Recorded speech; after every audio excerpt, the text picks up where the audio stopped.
There is an increasing amount of content sponsored by billionaire philanthropies, from small YouTube channels through established media companies. Billionaires are funding videos, articles, publications, and research. It's all becoming ubiquitous. It's not the money that worries me. It's the influence network, propped up by connections and cordial relationships between scientists, journalists, media companies, critics, and commentators. These are parties that should be critical of one another, but now they are business partners saturating the discourse with positive messaging about their sponsors' interests. There's a lot to uncover here, but today I'll only zoom in on a single research publication as a case study of how this web of connections works. It's a website almost exclusively funded by some of the wealthiest individuals and their organizations. It's Our World in Data, an open-source database outlet comprised of a team of credible scientists, mostly from the Oxford University. The site was kickstarted by a generous sponsorship from the Gates Foundation and a few other wealthy donors. Our World in Data is now on a mission to show you how news coverage might skew your perception of reality, and that the real data shows a much brighter picture. That despite all the bad news about growing inequality, poverty, and hunger,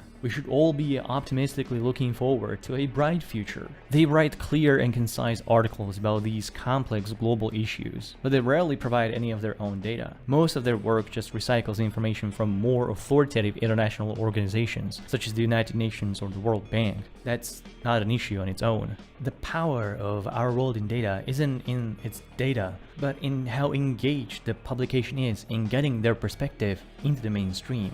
They are cited in dozens of thousands of articles in mainstream media, and their team is eager to provide an expert view on any given topic. The views of this small group of experts is then often uncritically offered as a representation of scientific consensus, as the correct view of reality. But if you dive deep into the broader academic literature on any of these stories, you will find plenty of contention with their perspectives. The work of Our World in Data has been openly criticized by other scientists multiple times in the past. Today I'll show you one such story, a case study in how powerful interests hijack control of global food supply, and how the ignorance of Our World in Data perspectives exacerbates the injustice caused by the big agrochemical industry. That's a big claim, so please hear it all through the end. I'm not on the billionaire payroll, so I don't need to worry about biting the hand that feeds me. I am worried though about being able to do this, mostly thanks to YouTube's attempted murder of my channel, with Patreon barely keeping me on life support. My only hope is that you see enough value in my research that you decide to keep me alive and perhaps even grow. That's enough, let's take the leap of doubt.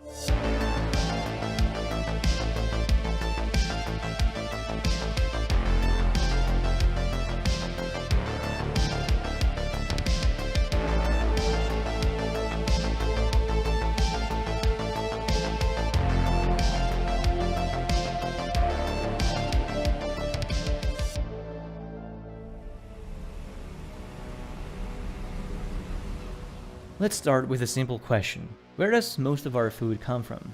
It's not as settled as you'd think. If agricultural policies of rich countries are any indication, we'd conclude that all of our food comes from these giant industrialized farms. It's these monocultural fields with GMO crops, chemical pesticides, and artificial fertilizers raised by giant oil-guzzling combines, each replacing dozens of mules. Except this is not how most of the world is primarily fed. Large farms, the size of 200 hectares or more, contribute only about 13% of human food supply as measured in kilocalories. The 1,000 hectare giants only contribute 3%. So where is the rest coming from? Well, more than half of global food supply comes from farms of less than 10 hectares in size. The largest single contributor to food security is actually this smallest subsistence farms of only 2 hectares or less. They produce 1/3 of calories consumed by all humans. In many developing regions, their ratio can be 80% or more. There is a study by a ETC group, and they go a lot further than this. They suggest that up to 70% of food directly consumed by humans comes from peasant food webs. These are networks of small producers, hunters, gatherers, fishermen, foragers, and other peasants that may or may not produce their own food, but they're delivering it to their local communities. Much of this peasant food production isn't picked up by agricultural surveys because many of these non-industrial producers do not participate in global financial markets. Many of them don't even have a bank account or a business. So unless you actively look these studies up, there's little reason to think small farmers are nothing but inconsequential. That was nice, but our world in data has a different opinion. According to this article from Hannah Ritchie, there is no evidence that smallholder farmers are responsible for 70% of food production. In fact, there are 2 scientific studies that found it's only about a third, so less than a half of the original estimate. Ritchie says that relying on small-scale farming is what keeps the country poor. It's not a pillar of food security as the silly United Nations thinks. Small farmers have a grueling job with poor returns. They are not labor productive. Therefore, they should be phased out in favor of bigger and better farms, with the right kind of technology and innovation. The kind that our biggest sponsor just happens to be heavily invested in, but that has nothing to do with it. Ritchie's article doesn't exist in a vacuum. It is actively weaponized by fact-checkers and commentators to whitewash the record about global food production. In September of 2021, for instance, an article written by small farmer advocates was submitted to The Guardian. The original submission contained the 70% peasant contribution claim, but it was changed by editors before publishing to alter the claim to only 1/3. I don't know if I need to mention that the Guardian section this article was published in is sponsored by Owit's Sugar Daddy. So what is going on here? Who is right and who is wrong? Well, let's see. Ritchie is doing one thing wrong, and that is, she seems to be authoritatively assuming this position of a fact-checker that is debunking a myth, double-tapping that zombie statistic. In her article, Ritchie cites 2 studies to prove her point. And while both studies claim that smallholder production is closer to a third than 70%, there are flaws in their methodologies. For one, and major thing, neither of the 2 studies expand their datasets to include the broader peasant food webs. They are debunking a 70% claim about small farmer production, but the ETC Group study only attributed 50% of food coming from small farms, not 70%. Ritchie uses farmer production as a metric for how much food consumed by humans comes from which farm size category, but the ETC Group's research studied relative human consumption, while Ritchie is counting smallholder farmer production. Additionally, one of the debunking studies is subject to a heavy geographical bias. It only evaluates 55 countries, most of them European, and systematically excludes almost all of Asia, the Caribbean, and the Pacific, and only sparsely includes countries from Africa and Latin America. Half of the world's smallholder farms reside in India and China. But Ritchie's article has an implication here. If small farmers matter, then we should change our agricultural policies, because subsidizing big farms is clearly ineffective. But in her short article, there is only space to argue for the opposite, that the food production policies of the rich developed world is the right model that should be adopted by the poor. The problem is that neither of the 2 studies cited in her article nor her own analysis prove that big farms are better at feeding people than small ones. And we shouldn't stay confined to just this handful of studies. Let's broaden our literature review to see what other researchers say. There is now a plethora of scientific research studying the small farmer question. They analyze farms from all different angles: size to yield output, labor productivity, profitability, value efficiency, what have you. And even though they evaluate different metrics, there are some conclusions that most of them really agree on. A great majority acknowledge that the smaller the farm, the better yield it gets and the more people it feeds on less land. Even Ritchie acknowledges the good yield of small farmers. For instance, farms of up to 10 hectares produce 55% of food supply on 40% of land. Large farms supply 13% of food on 28% of agricultural land. Now, why would that be? Researchers looking at profitability and efficiency metric usually find that the bigger the farm, the more profitable and less labor-intensive it gets. That means they are far more labor productive, they generate more revenue and profit, but they are using less labor to do that. But their returns are diminishing with scale. Small farms have better yields on less land because they often employ more human labor, mostly from their own families, and they make the most out of every square inch of their land. What helps big farms generate more revenue is also that they are not interested in feeding people. They can make much more money out of biofuels, fiber, cosmetics, and livestock feed than actually producing food for direct human consumption. So that's most of their produce goes to. In the United States, for instance, only 27% of calories produced by farms directly feed people. In India, that number is 89%. Reports from international organizations state that global food security is dependent on small farmer production. Some estimate that about 90% of farms around the world are 2.2 hectares in size on average. Small farms are more local and can deliver food more directly and immediately than centralized production centers. On the other hand, dependence on large farms is incredibly wasteful. Industrialized farms regularly oversaturate global markets with surplus, much of which ends up on a landfill. In fact, 40% of all food is wasted, with more than 15% of the waste happening before the food even leaves the farms. One of the articles cited by Ritchie even shows that food waste is growing with farm size. Our world in data doesn't exist just to correct the record and leave it there. Their data analysis exists to prescribe policy. Ritchie's article very boldly and very concisely affirms that small farms need to be phased out in favor of big ones. That's what you need to do if your goal is to end deep poverty. That this is a trend that needs to be followed.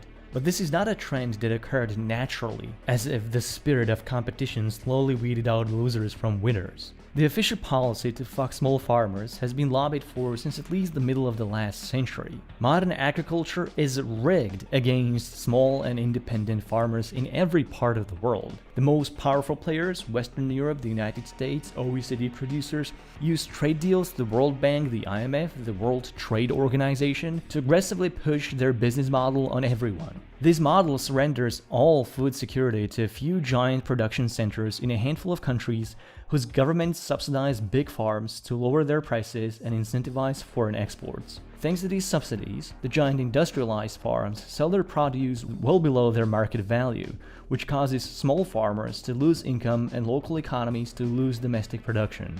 All of this must go on under a strict pattern regime where participating governments have to uncompromisingly pursue the same policy of prosecuting infringement and incentivizing foreign trade. The agrochemical lobby has played a major role in pursuing this policy for decades. They have successfully introduced changes to patent laws that gradually expanded protections to include genetic research in agricultural products. Today, their lobby is being assisted by billionaire philanthropies such as the Gates Foundation. Gates charity has poured millions into advocacy for technologies and innovations spawned by the agrochemical giants. This powerful grant-making machine doesn't just donate to charities, but also to for-profit businesses like media companies. They rarely turn down the offer and happily make uncritical content about the interests in which Gates happens to hold major investments in. These outlets often talk about technologies and innovations as solutions to our problems, but they rarely, if ever, critique the model under which these technologies are supposed to be introduced. That's the biggest problem I have with this white savior complex. It's that their model venerates insane ideas and is not even remotely considered that they might be a part of the problem.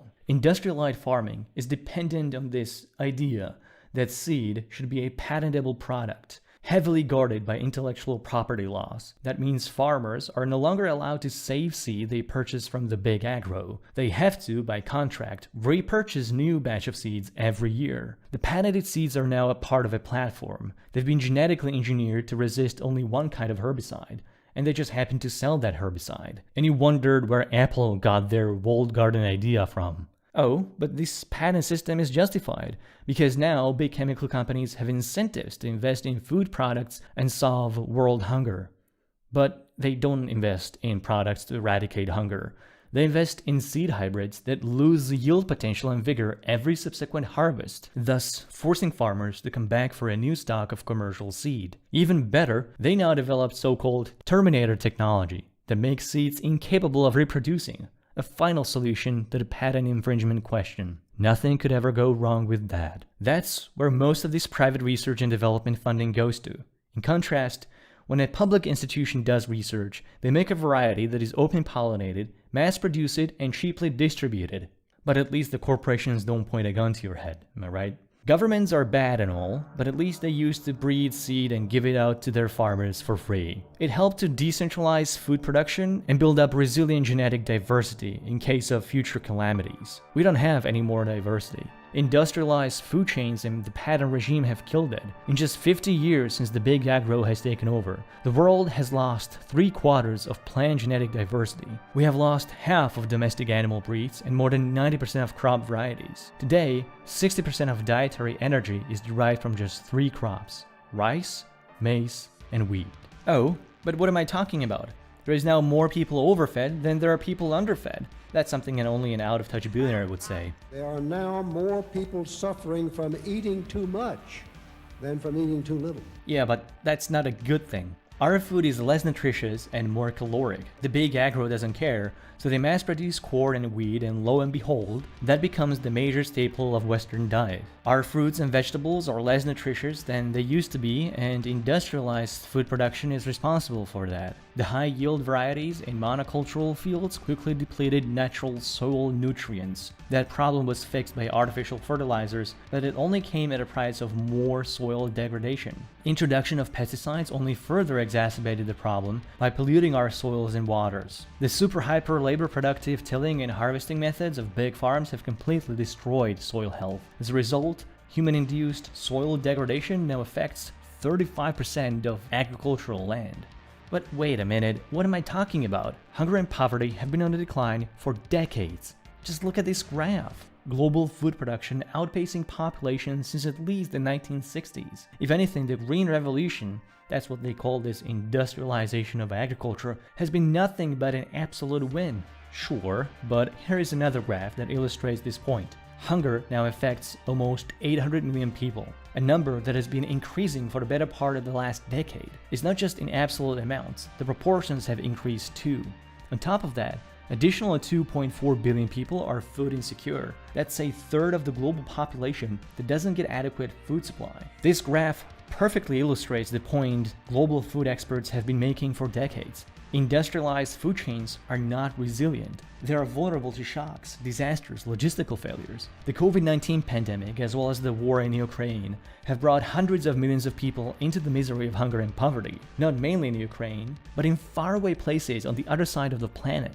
And there have been conflicts and disasters happening all over the world that keep adding to this statistic. We have centralized our food systems and locked our dependence on this most basic need on a handful of concentrated production centers. Only 5 countries today account for 90% of global soybean and 2/3 of wheat and beef exports. The proprietary restrictions forbid farmers from decentralizing production, and developing countries are threatened by sanctions if they fail to enforce the WTO rules. So industrialized agriculture can't adapt to a crisis quickly enough, and traditional farmers are preventing from doing anything about it. You won't find any of these problems considered in Rich's article. The only concern is labor productivity, growth, and farm size. There is no mention of diversity or how destructive industrialized farming is to the environment. There is no talk of sustainability or resilience. No mention of the subsidy system undermining small farmers. The only solution is more big farms, less small farms.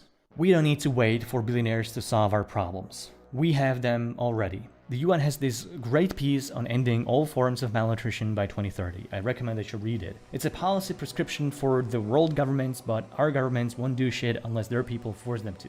And there is a lot of you and I can do about it. Decentralized food systems. The UN calls for more investment in rural infrastructure. What you can do is support local and small farmers. The smaller, the better. You might even want to support organic farms too, not because their food is healthier or better, but because they're not bound by the perverted patent regime of proprietary GMO traits. Big farms and supermarket chains might sell cheaper food, but only at the taxpayer's expense. It's time we start being political about this. We need to promote genetic diversity of seeds. This can be done a lot more locally than you think. Grow and breed as much as you can, my brother and sister. Every small patch counts. Even if you live in an apartment, donate, barter, and trade your seeds with others or with gene banks and seed vaults.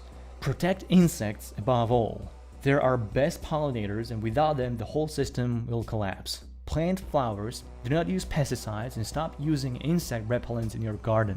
Replace your lawn for a garden of flowers or just let it turn into a meadow. Build a bug hotel for the native species in your area. This can be made to look very nice if you put some time into it. Become political on the most local level all the way up to the national. There are likely local conservationist groups that you can join and express your voice with your representatives regarding local farming and infrastructure projects. There's this great report by FAO on the state of world hunger and food systems. It outlines why and how hunger and food production affect different regions. What I found consistently in the report was that redistribution efforts work best to elevate people out of poverty and eliminate hunger. Not even economic growth by itself was able to offset challenges to food access. Let's start calling for labor and social protections, food distribution, public investment, and other similar projects that work. And vote. The UN calls for elimination of all export subsidies and other distortions to agricultural markets. Rich countries have been trading unfairly with the developing world for decades, but we would all benefit from more equality. Go out there and use your right to freedom of expression. And vote. Agriculture is a complex system, and volatility is inevitable. But we can limit the pain by preparing. Build food reserves, not just for yourself as a prepper, but do it with your community, your town, region. Convince your state, talk to your locals about it, initiate ballots, and vote. This is the kind of content hardly to get sponsored by anyone. YouTube has done a great job killing this channel, so Patreon is my only life support at this point. But you can change that. I know my content can be depressing, but we need to find a way to resist this. All I ask is that you support me by whatever means you can. Join my Patreon, share my content, and spread the word. On Patreon, support me for as long as you can, please. You'll get access to tons of additional content from me in return. Thank you.